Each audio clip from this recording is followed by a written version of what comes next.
Well, hello, my name is Dr. Anthony Chow, and welcome to our presentation, Perceptions and Best Practices of Advocacy in School Libraries. I am an associate professor in the Department of Library and Information Science at UNC Greensboro, also co-chair of advocacy for NCLA, and also a member of COLA, the Committee of Library Advocacy for ALA. And I'm also joined by my co-author, Dawn Haney. Dawn? Hi, I'm Dawn Haney, and I am the librarian at Adams Elementary School in Cary, North Carolina. I've been a teacher in North Carolina schools for 15 years, and I'm to be here to present this to you.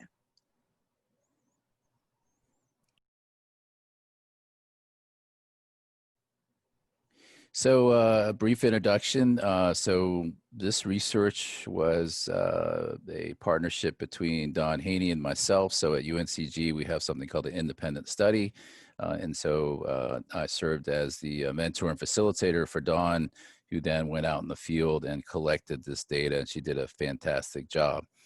So as you can see, in terms of what we're focusing on. So as part of my work as the co-chair of advocacy for NCLA, school libraries are both a statewide and national priority. And so Dawn's work is extremely important and really is a continuation of the work that she did with us the previous semester. So as you're all aware, funding is a primary issue, and understanding libraries is an issue for most people in our community, even more so it seems in schools. And so um, one of the things we wanted to do is go straight to the source and talk to the school librarians to understand their perceptions on advocacy, how they do advocacy in order to try to prepare results that will help school librarians advocate for themselves.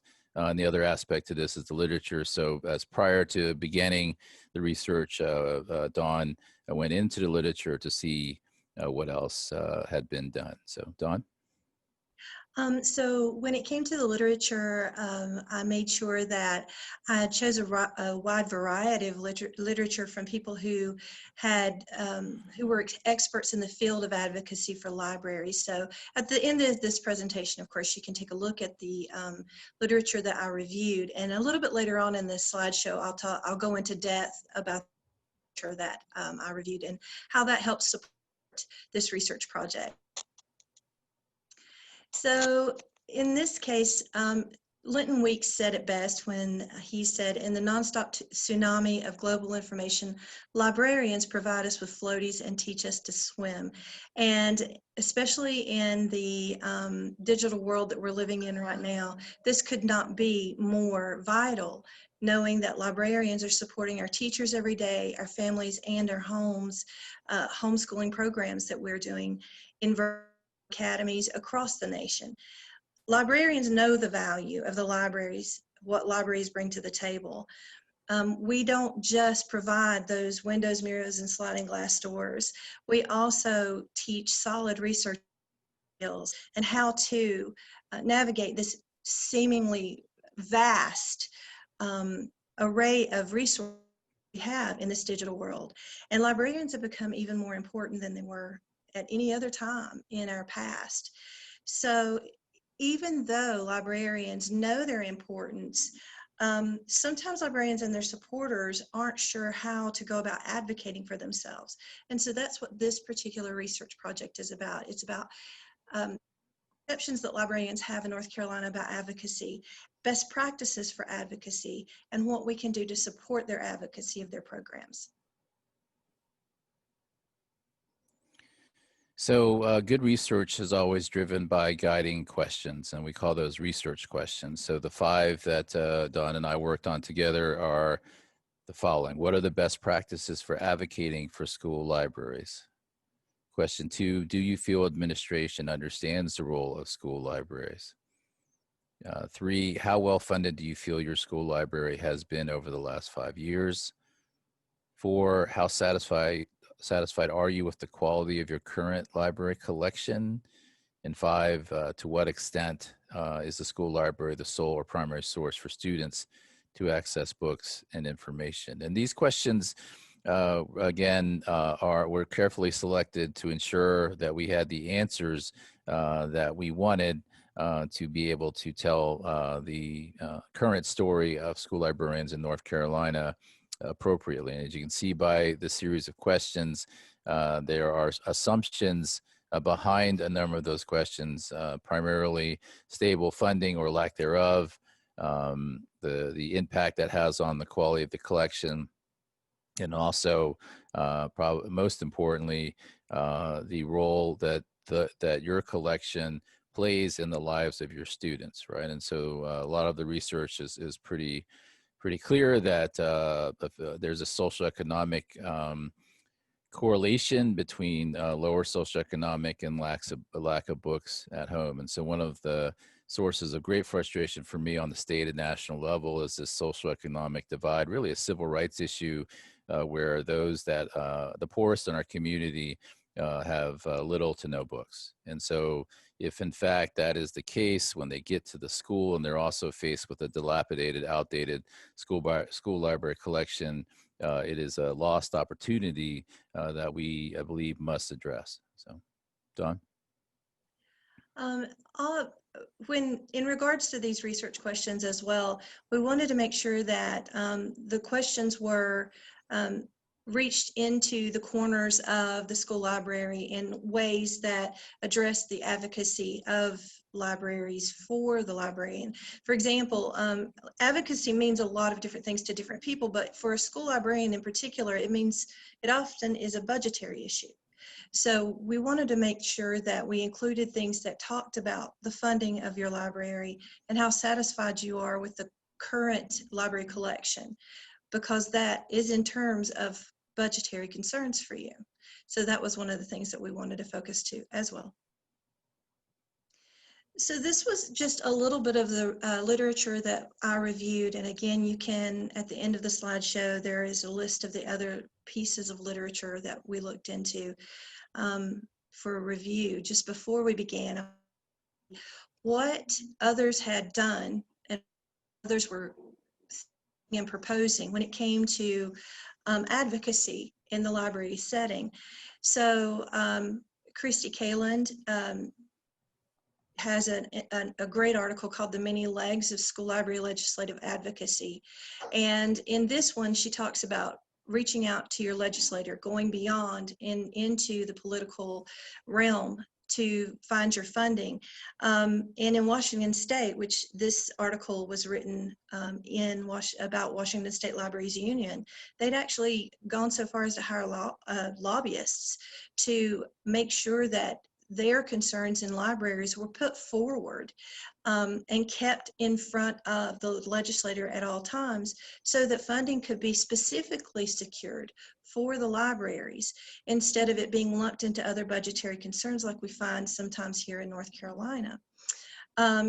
Deborah Casel talked in School Library Champions about that the librarians are often introverted in so many ways that they won't champion for themselves outside of their own building. And she talked about how it's so important for us to reach out to community stakeholders, reach out to the school board, reach out to your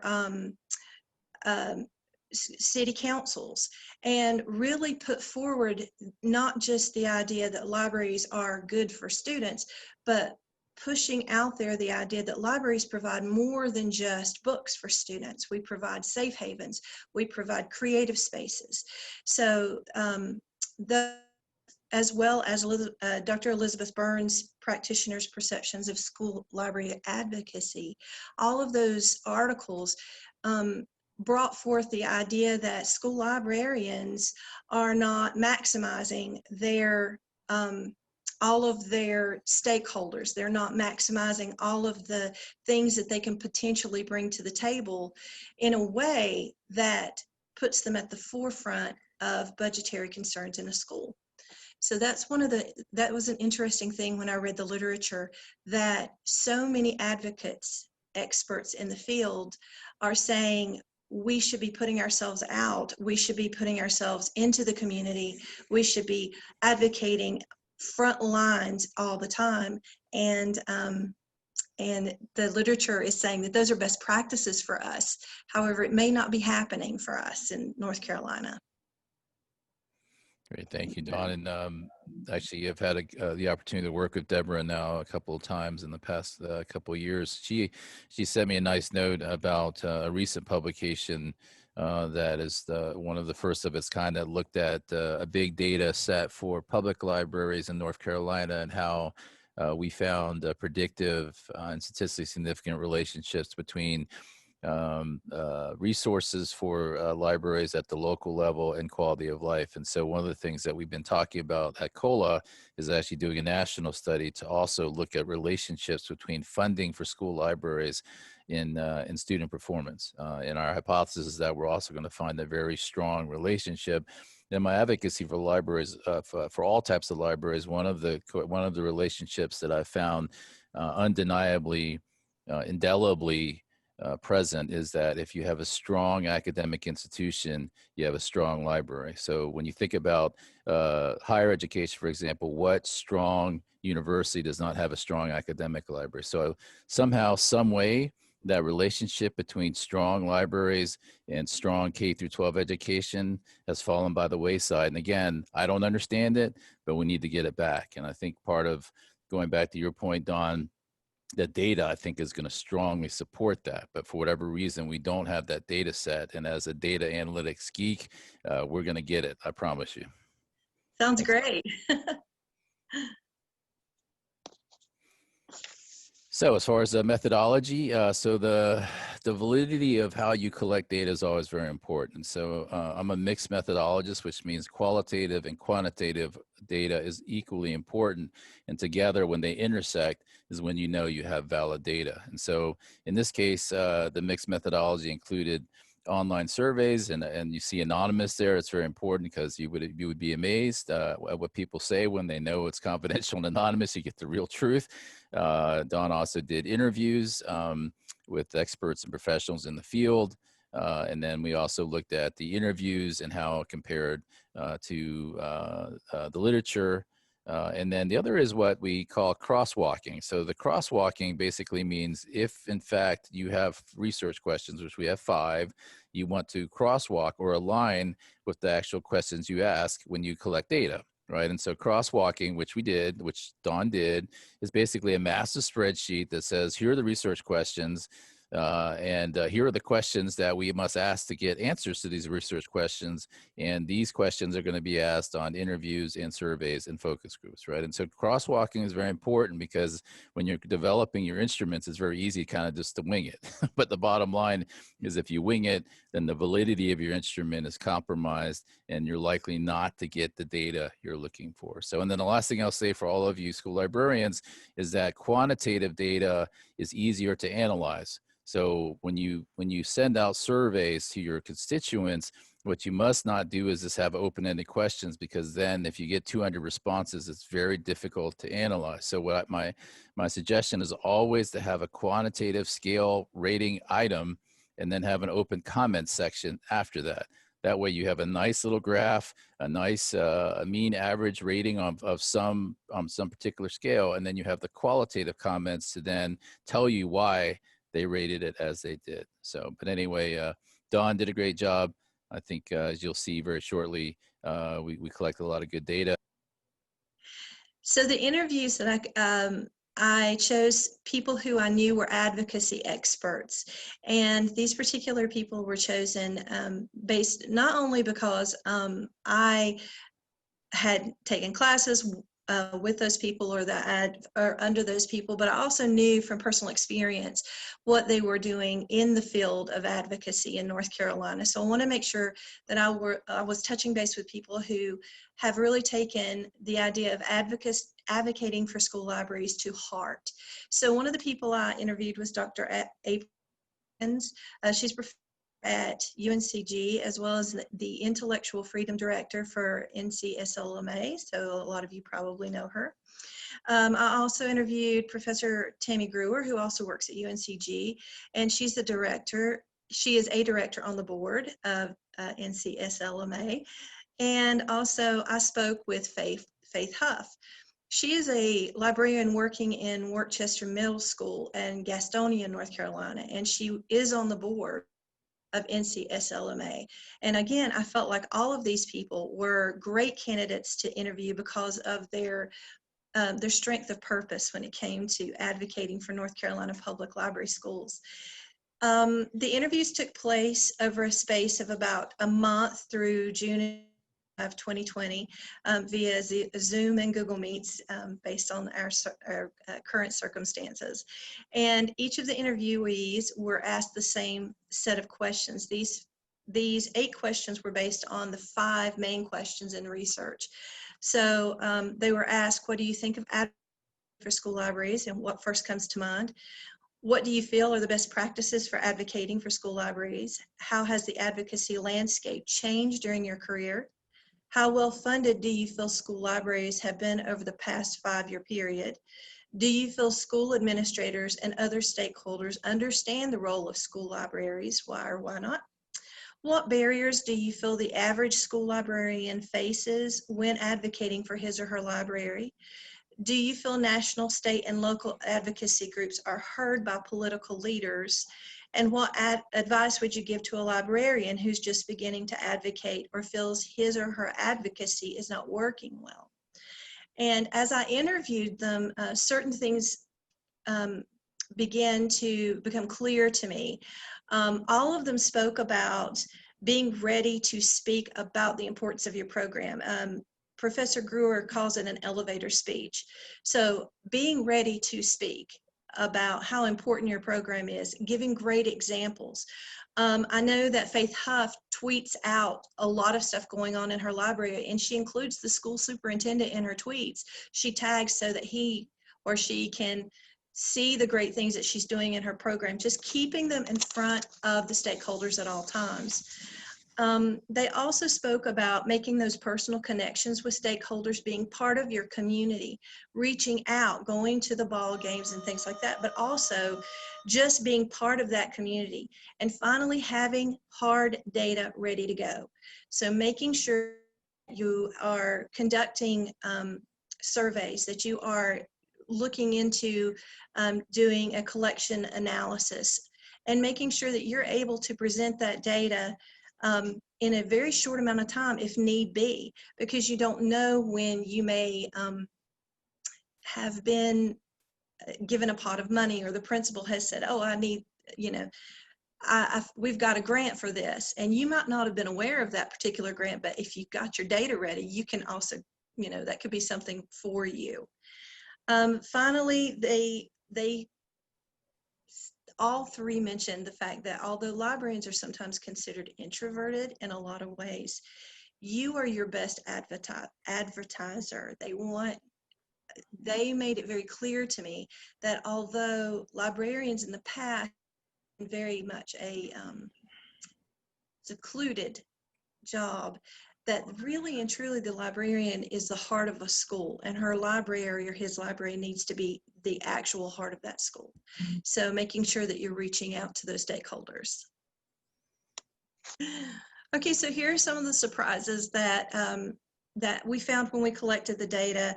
When it came to collecting this data, we had 135 librarians respond, and we found out that even though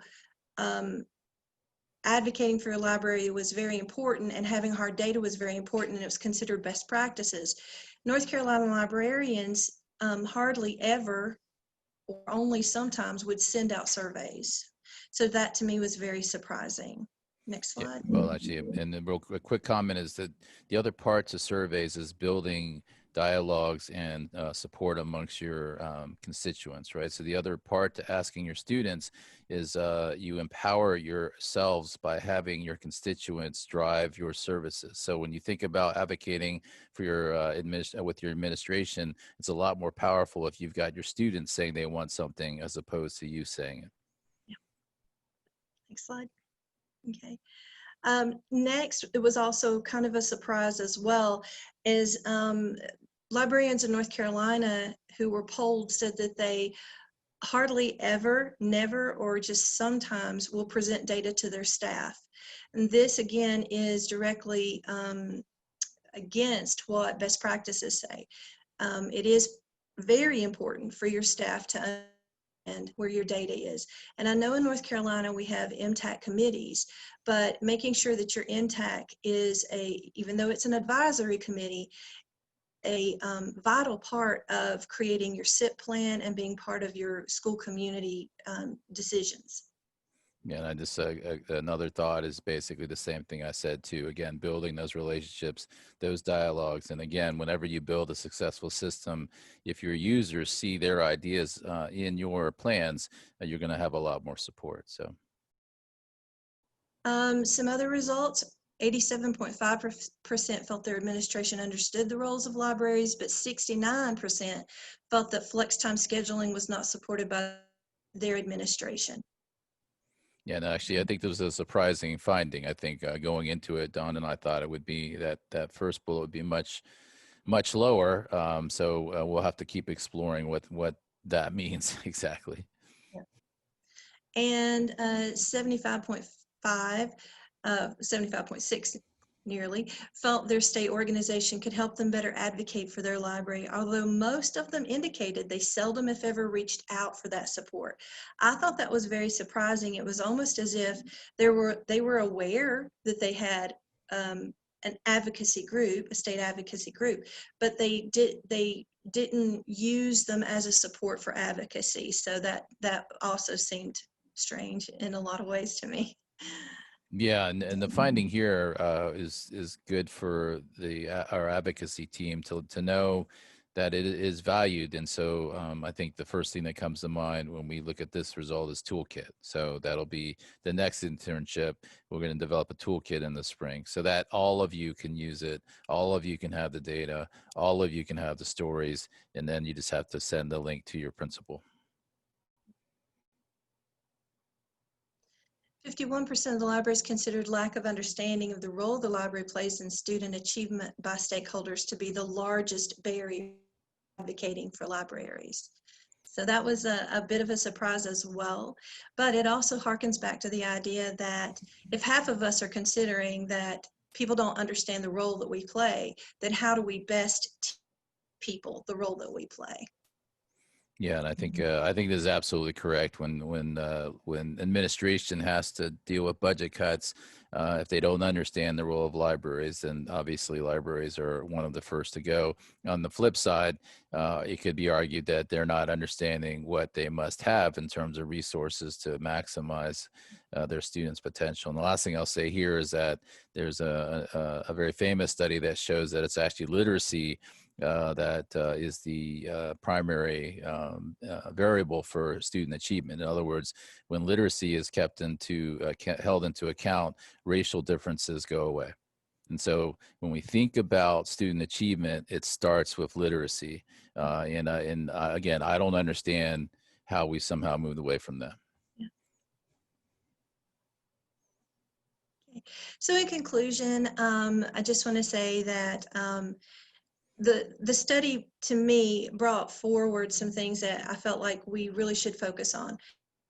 We need to really focus on creating our professional learning communities within the library system in North Carolina, not just inside our own counties, but reaching across statewide and even across state lines to create those communities just for those supports.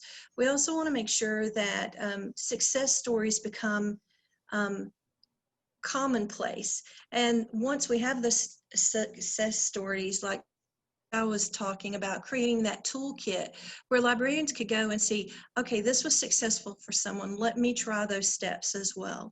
And then we really need to face the facts as librarians. We are responsible for our advocacy within our school and inside our communities. And we need to make sure that we collect that data and that we utilize it to support ourselves. Because without that data, without that support, our administrations are not going to, they may not listen as closely as they would if you had hard data behind you. So just making sure that you are prepared Yeah, I just wanted to say Dawn did a fantastic job. A couple of final thoughts is one, remember your parents. So whenever we talk to parents in the field for school library, especially for strategic planning, which by the way, you all should do, and is also a resource, a toolkit on our advocacy site, parents will say, we had no idea. So what parents will tell us is they had every expectation that the collection was pristine, but again, as we mentioned, as many of you probably know, Title I schools and the lower socioeconomic school libraries, oftentimes that's not the fact. Your parents may not realize that. So get your parents involved, because when they realize their children are not given free access to high quality material, they get very upset. And upset parents get a lot of things done with administration. So please remember your parents, unleash your parents on your administration, because they will be the first to say they demand the highest quality resources for their children. So if you're having a budgetary challenge, I would start there, start with your parents. Last thing I'll say is, I'm not a big fan of labels. And so introvert, extrovert, blah, blah, blah. Bottom line is I'm an introvert, but as a person of color, when you are granted second class citizenship or status based on the color of your skin, you have no choice but to fight. And so whether I'm an introvert or extrovert, it doesn't matter. What matters is, are you willing to accept what you currently have? And if you're not, then you must advocate for yourself. It doesn't matter whether you're introvert or extrovert. It matters that you are able to articulate your position, and you're able to articulate in a very respectful way what is it you need to do to take care of your students. And again, everybody can get behind that. And so I don't look at it as introvert, extrovert. I look at it as championing your students. Are you willing to do that? And it's not about being introverted. It's about taking care of them. Do that. You have our contact information. Please reach out to us if any questions. And we thank you so much for your time. Dawn, final thoughts? Thank you so much, Dr. Chow, for allowing me this opportunity, and thank you all for listening.